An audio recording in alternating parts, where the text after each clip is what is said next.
This is what happened when a woman ate herself into oblivion. Welcome to your next cinematic Bible story, right inside the Paraverse. Enjoy.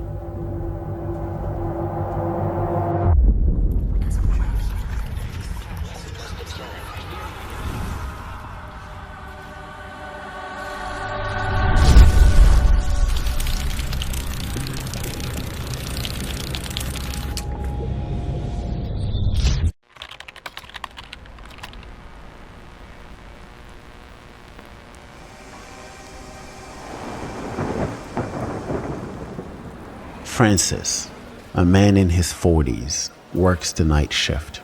He picks up a torn fibrous piece of paper and stares at it. A smile sneaks up on his face when a beep gets his attention. He stands, shoves the piece of paper in a trash bag, and looks at the digital panel on the wall. The last digit marking 4 was incremented. It now reads 14,638,980,365. Knock, knock, the door goes. Another guest, it seems. He consults his watch and proceeds to open the door. Welcome to the... Francis is suddenly interrupted by Jean, an almost jovial but more so incredulous middle-aged woman. The collision, she exclaims. Yes, indeed, says Francis. I'm glad you accepted the challenge. Francis walks her to the table in the middle of the room. We have received your order.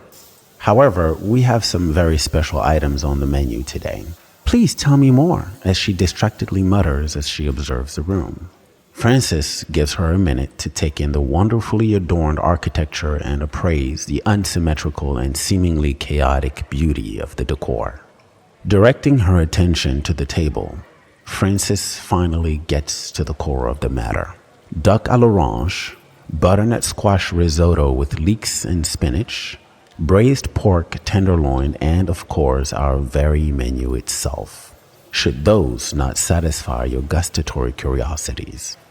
Jean takes a whiff of the 3 options on the table, then reaches for the menu. As Francis hands it to her, he adds, now, the menu itself is made of dietary fibrous gelatin and a cocktail of rare vitamins, proteins, and minerals, among others. Jean pauses, overwhelmed as any of us has ever been in a new restaurant. She turns to the waiter and asks him, what do you recommend? Without hesitation, well, the menu, of course, Francis says. So she looks at it once more. Any of these? Yes, any part of this menu indeed would satisfy. Jean hands him back the menu and settles behind the table. As she fastens the napkin around her neck, Francis inquires, would you like something to drink? Oh, of course. Anything sweet. No alcohol, please. Of course, retorts Francis. As he heads towards the exit, she asks, why 3 days? Ah, good question. I'm assuming you're referring to the prep period, Francis confirms. 3 days on water alone is kind of excessive. Just wondering if it's to make the food taste better or... She nervously chuckles.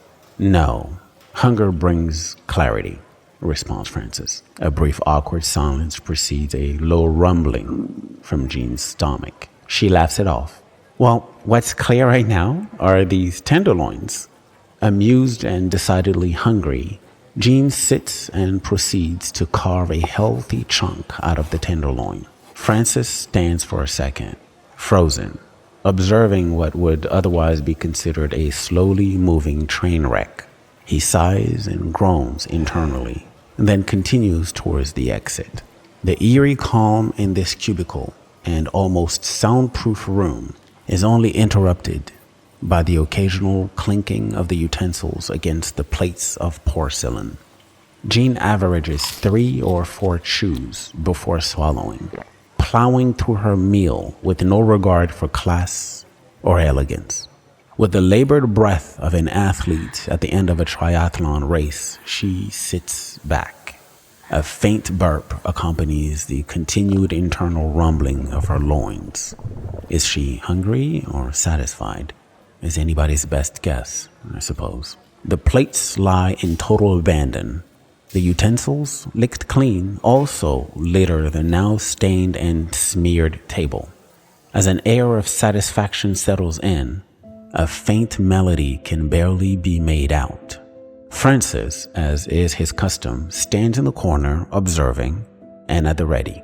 His eye occasionally wanders upwards to the digital board displaying the frozen, unforgiving, and implacable number. A beat of calm. Then, "What's that song?" Love it. It's calming." "Most people think so, indeed," says Francis. "It's been playing since you walked in." "Oh," replies Jean. "Well, it's nice. So what's next?" Francis winces. "I'd imagine you to be full, but I'd entice you with a dessert?" "Absolutely," says Jean. "Although, oh my goodness." As she makes room by loosening her belt, Francis walks over to the table and hands her the menu. "I highly recommend the menu." Jean takes it, peruses it haphazardly. "I don't see any dessert here. Oh, wait. Yeah. Could I have the chocolate truffle to go?" An uncomfortable stare meets Jean's question. "What?" she retorts. "You guys don't have that?" "Oh, certainly we do. We just didn't understand one another. We normally don't let our menu out, but would you like to keep it for later perhaps?" "Nah, I'm good. I'll just come back for more another day when I can starve myself again." She belches in laughter. Expectedly unamused, Francis replies, "I'll prepare the truffle right away." He exits as Jean throws a strange look in his direction while she takes a last lick at the fork in her hand. The door closes behind Jean, leaving Francis standing. He doesn't acknowledge the hard, inescapable sound, or lack thereof, of the digital panel on the wall. We're at 14,638,980,365. No change. Sadly, he holds and beholds, and then folds the menu back in its place.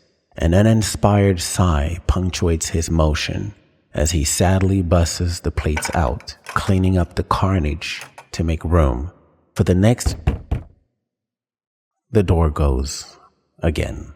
Francis looks at his watch, then back up towards the door, braces with a smile, and the door creaks open. In this script, someone unwittingly sealed their fate. In the next, an ill-fated man wakes up in a coffin 1,000 feet below, only to find out that a loved one put him there. Unlock the keys to this current script first, or move further down the rabbit hole. Want your name in one of the upcoming stories? Simple. Like this video and drop a comment on what you think this story was about. Now, for the rest of you want to get closer to the meanings of the Paraverse? Simple. Click on the link below to access the podcast and other unpublished material. We'll see you on the other side.